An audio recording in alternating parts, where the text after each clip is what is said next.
All right, now we're going to go ahead and move over and start a new design. However, we're going to take what we have and we're going to modify it a little bit.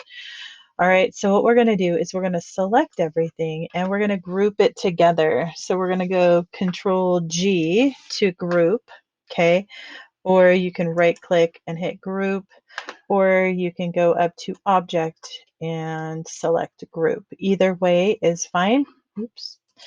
Remember, there's 10 ways to do one thing in Illustrator. So if you look at my logo or my layers panel, I grouped everything together. This makes it easier when I make a copy. So I'm going to hold the Alt key and drag everything over, and it will all go over in its own group right here. All right, so next thing we're going to do is go ahead and modify this outer circle. All right, so looking over here at our retro badges, we're looking to replicate this guy, right? These little jagged edges. I'm also going to show you how to do something like this, all in the same step. All right, so let's go ahead and go back over here, and I'm going to go ahead and ungroup this guy. So I'm going to click on this first outside line, and I'm going to go right-click, ungroup, or I can go to Object, ungroup, okay?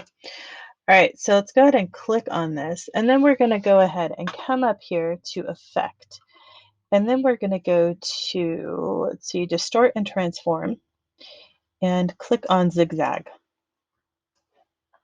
All right, so I'm going to click on the Preview button so I can see what happens when I'm distorting my badge. So already that looks pretty cool, completely different than what we had before. Just something completely different. So cool. So I'm going to go ahead and adjust this. And if I adjust the size, you can see what happens when I do that. And I want them kind of small. If you look at this guy, right, they're pretty little. So let's go ahead and just the slider up a little bit more. Maybe take this down just a little bit. All right, so that looks pretty cool, just like that.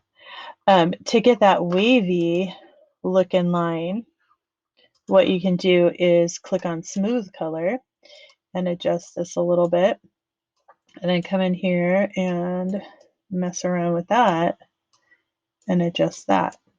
All right, so that's pretty cool. So just by making simple adjustments, you can completely change the look of your designs. All right, so this gives you some options when you're creating logos, and it doesn't want to go very easily. So let's go ahead and input it in there.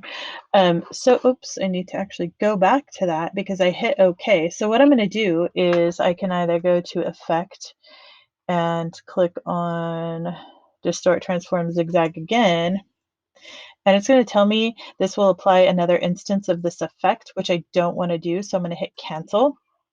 So what I'm going to do is come to my Properties panel, which is right here. And if you don't see your Properties panel, you're going to go to Window, and you're going to scroll down until you see Properties. Mine is all the way down here, and it's hiding behind my Record button, so it's kind of hard for me to see, but it is there. It's down at the very bottom.